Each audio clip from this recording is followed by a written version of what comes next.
Assalamualaikum warahmatullahi wabarakatuh. Halo semua, perkenalkan saya Natasha Bila dengan NPM 203100088 dari kelompok 10. Jadi pada kesempatan kali ini saya akan menjelaskan tentang beberapa klinis. Yang pertama yaitu spondylosis. Spondylosis adalah defek unilateral atau bilateral pada regio pars intercularis yang dapat disertai atau tidak disertai dengan slip cortus vertebra. Ini paling sering merupakan sequel dari trauma berulang pada arsitektur kerangka yang belum matang di antara individu yang rentan secara genetik. Pars intercularis dianggap sebagai tanah genting atau jembatan tulang antara permukaan artikular inferior dan superior dari satu vertebra. Untuk etiologinya, spondylolisis ini mungkin bawaan atau didapat, meskipun patogenesis yang tepat tetap tidak diketahui dalam semua kasus. Ini paling sering sekunder akibat fraktur kelelahan atau stres dari pars intercularis yang bertahan sebagai non-anion. Ini biasanya berkembang pada anak-anak dan remaja yang rentan secara genetik dan biomekanik. Kemudian untuk patofisiologi, 90% kasus spondylolisis terjadi pada vertebra L5 yang dengan penurunan insiden pada tingkat lumbar yang semakin tinggi. Lordosis lumbal yang berlebihan merupakan faktor resiko untuk perkembangan spondylolisis. Paling sering cacat pars intercularis terjadi secara bilateral sebagai lawan unilateral. Defek pars intercularis yang tidak sembuh dan berkembang menjadi ismik. Kemudian selanjutnya yaitu epidemiologi. Untuk epidemiologinya, prevalensi spondylosis adalah 4% pada usia 6 tahun dan 6% pada usia 14. Dan setelah itu tetap konstan sepanjang masa dewasa. Ada kecenderungan genetik dengan peningkatan insiden terlihat pada laki-laki, yaitu rasio laki-laki dan perempuan 2:1. Keturunan Eskimo Alaska dan keturunan tingkat pertama dari pasien dengan kondisi tersebut. Patologi bersama seperti spina bifida occulta, sindrom Marfan, osteogenesis imperfecta, dan osteoporosis. Kemudian berikutnya yaitu faktor resiko. Untuk faktor resikonya biasanya terjadi pada usia di atas 40 tahun, kelebihan berat badan, dan juga riwayat mengalami cedera, memiliki postur tubuh yang kurang baik, dan juga ada perubahan proses degeneratif. Genetika adalah faktor resiko lain dari spondylosis. Jika banyak orang dalam keluarga menderita spondylosis, kemungkinan ada kecenderungan genetik yang lebih kuat terhadap spondylosis. Untuk penata laksanaannya, spondylosis paling baik dikelola oleh tim interprofesional yang mencakup ahli bedah, penyediaan perawatan primer, terapi fisik, perawat, dan juga dokter olahraga. Sebagian pasien dikelola secara konservatif. Untuk komplikasinya, pada sebagian besar pasien dengan spondylolisis, kondisi ini tersembunyi dan tetap asimptomatik sepanjang hidup mereka. Namun, penyakit cakram degeneratif dan spondylosis ini yang diakibatkannya yang biasanya terjadi sebagai akibat proses penuaan. Untuk prognosisnya, prognosis pada pasien dengan spondylolisis biasanya sangat baik. Individu tanpa gejala tidak memerlukan perawatan yang khusus atau modifikasi apapun pada aktivitas. Untuk pencegahannya, individu tanpa gejala yang kondisinya ditemukan secara kebetulan Pada pencitraan harus diyakinkan tentang perjalanan penyakit yang umumnya jinak sepanjang hidup mereka, tanpa perlu pembatasan aktivitas. Selanjutnya, klinis selanjutnya yaitu spina bifida. Untuk definisi dari spina bifida adalah anomali kogenital yang muncul dari perkembangan yang tidak lengkap dari tabung saraf.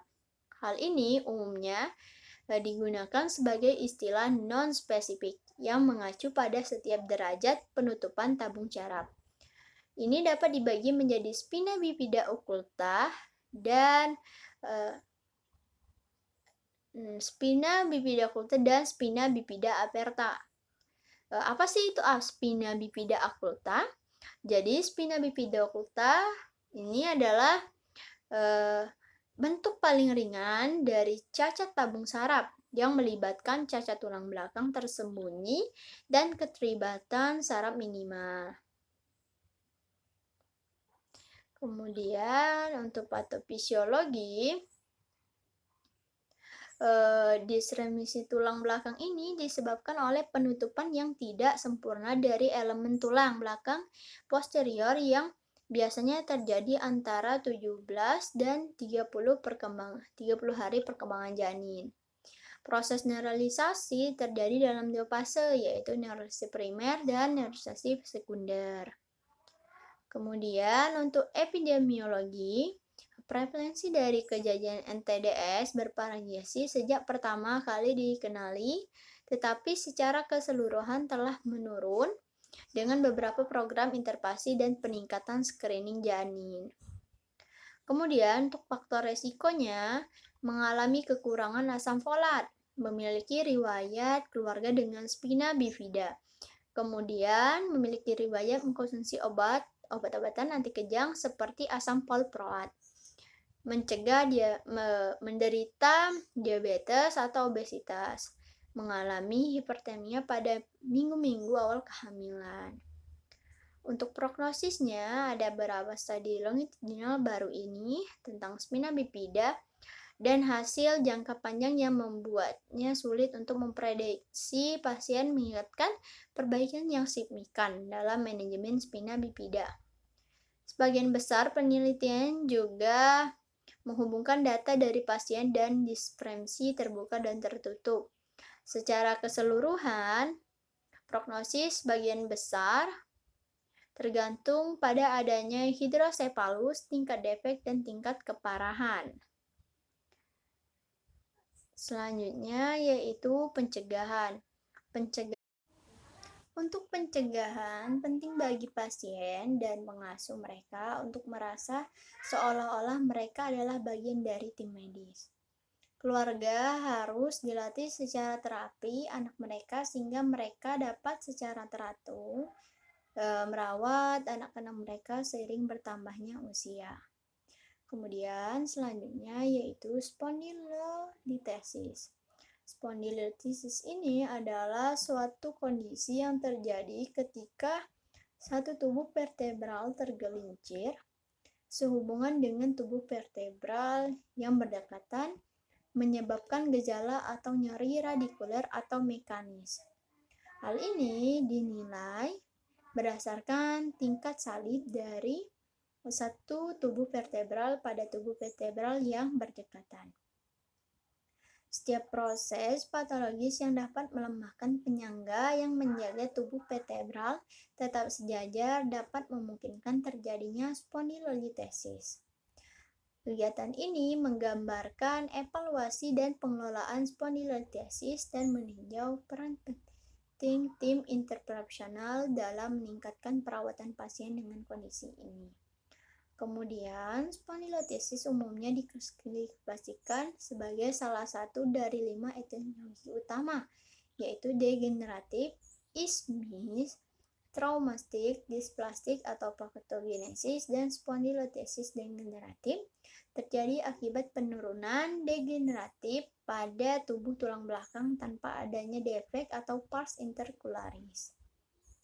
Hal ini biasanya berhubungan dengan gabungan facet joint dari generasi diskus yang menyebabkan ketidakstabilan dan pergerakan ke depan dari satu korpus. vertebral relatif terhadap korpus vertebra yang berdekatan. Spondylolisis ismik terjadi ketika defek pada pars intercularis. Penyebab spondylolisis ismik tidak dapat ditentukan, tetapi kemungkinan etiologi termasuk mikrotrauma pada masa remaja terkait dengan olahraga seperti gulat, sepak bola, senam, di mana ekstensi lumbar berulang terjadi. Kemudian untuk patofisiologinya, setiap proses yang dapat melemahkan penyangga yang menjaga tumpuh vertebra tetap sejajar dapat memungkinkan terjadinya spondylolisis.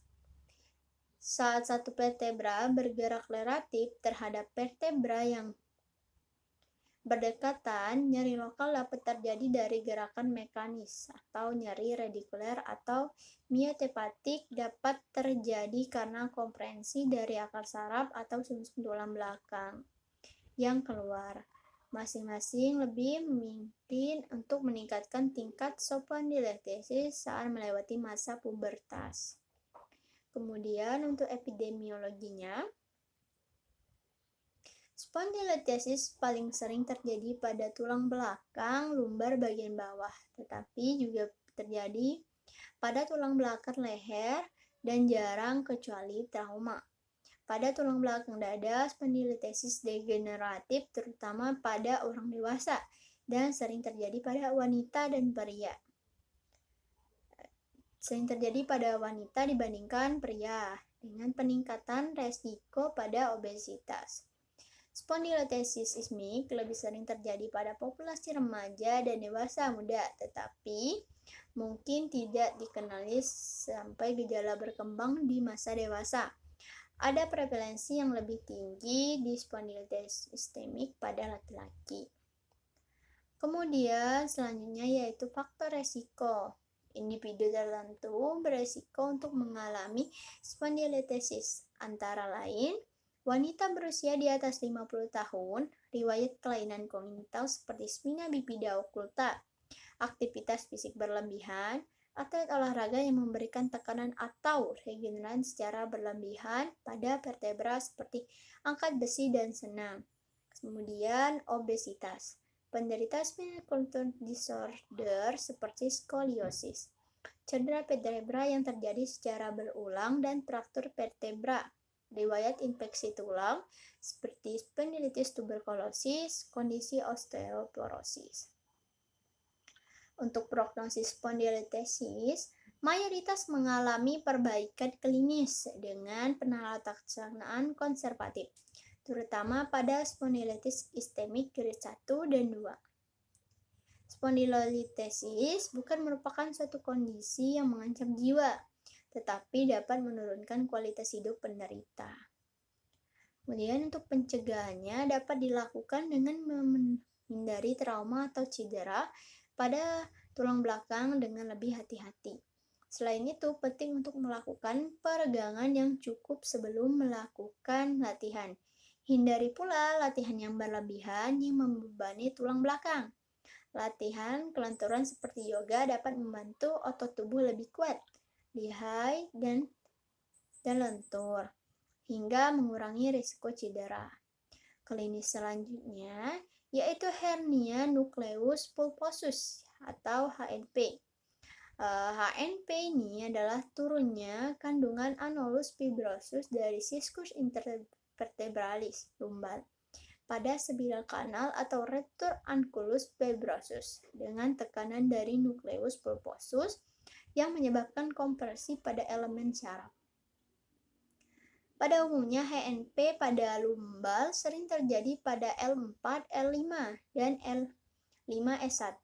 Kompresi saraf pada level ini melibatkan root nerve L4, L5, dan S1. Hal ini akan menyebabkan nyeri dari pantat dan menjalar ke tungkai. Kebas dan nyeri menjalar yang tajam merupakan hal sering yang dirasakan oleh penderita HNP ini. Kemudian untuk patogenesis dari HNP ini, degenerasi diskus biasanya berhubungan dengan herniasis diskus. Dengan penuaan, pilokontritis diskus mengalami penuaan dan penurunan produksi protein glikan. Pengurangan protein glikan ini menyebabkan dehidrasi dan kolaps diskus. Peningkatan ketegangan pada anulus fibrosus mengakibatkan robekan dan fisura, dan akibatnya mengakibatkan robekan dan fisura, dan akibatnya memvalidasi hernia nukleus pulposus. Oleh karena itu, ketika stresor mekanisme berulang, diharapkan pada disk itu menghasilkan gejala bertahap yang cenderung kronis. Kemudian untuk epidemiologinya, herniasis diskus lumbar relatif dengan 5-20 kasus per 100 orang setiap tahunnya. LDH paling umum pada dekade ketiga hingga kelima kehidupan, dengan rasio pria dan wanita 2:1. HNP merupakan salah satu penyebab dari nyeri punggung bawah yang penting dan merupakan salah satu masalah individu yang pernah mengalami nyeri punggung dalam hidupnya. Nyeri punggung bawah merupakan 1 dari 10% penyebab terbanyak di Amerika Serikat dengan prevalensi sekitar 7,6-37%. Insiden tertinggi dijumpai pada usia 45-60 tahun. Kemudian untuk faktor resikonya, usia merupakan faktor utama terjadinya HNP karena anulus fibrosus lama-kelamaan akan hilang elastisnya, sehingga menjadi kering dan keras, menyebabkan anulus fibrosus mudah berubah bentuk dan ruptur. Kemudian trauma yang memberikan stres terhadap kolumna vertebralis seperti jatuh. Lalu pekerjaan terutama yang sering mengangkat barang berat dan cara mengangkat barang yang salah, meningkatkan resiko terjadinya HNP. Gender, pria lebih sering terkena HNP dibandingkan wanita, 2:1. Hal ini terkait pekerjaan dan aktivitas yang dilakukan pria cenderung ke aktivitas fisik yang melibatkan kolumna vertebralis.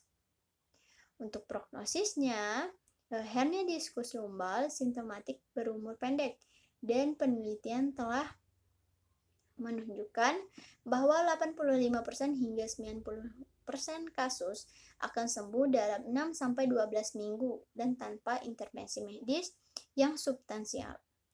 Namun, jika gejala selama lebih dari 6 minggu, pasien cenderung tidak membaik tanpa intervensi. Pasien tanpa gejala radikulopati melihat peningkatan dalam waktu yang lebih singkat.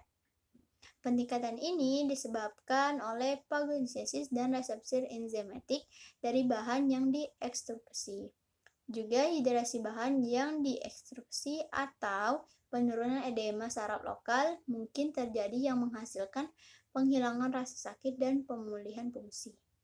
Untuk prognosisnya, hernia nukleus pulposus dalam cegah terutama dalam aktivitas fisik dan pola hidup.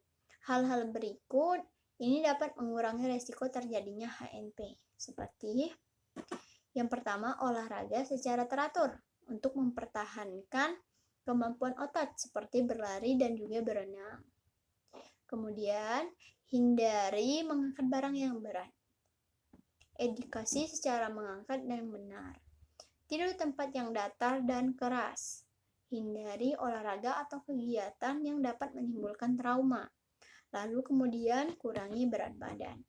Sebelumnya, sepertinya cukup untuk penjelasan saya tentang PET klinis tadi. Semoga bermanfaat. Mohon maaf bila ada kesalahan kata. Saya akhiri, wabillahi taufiq wal hidayah. Wassalamualaikum warahmatullahi wabarakatuh.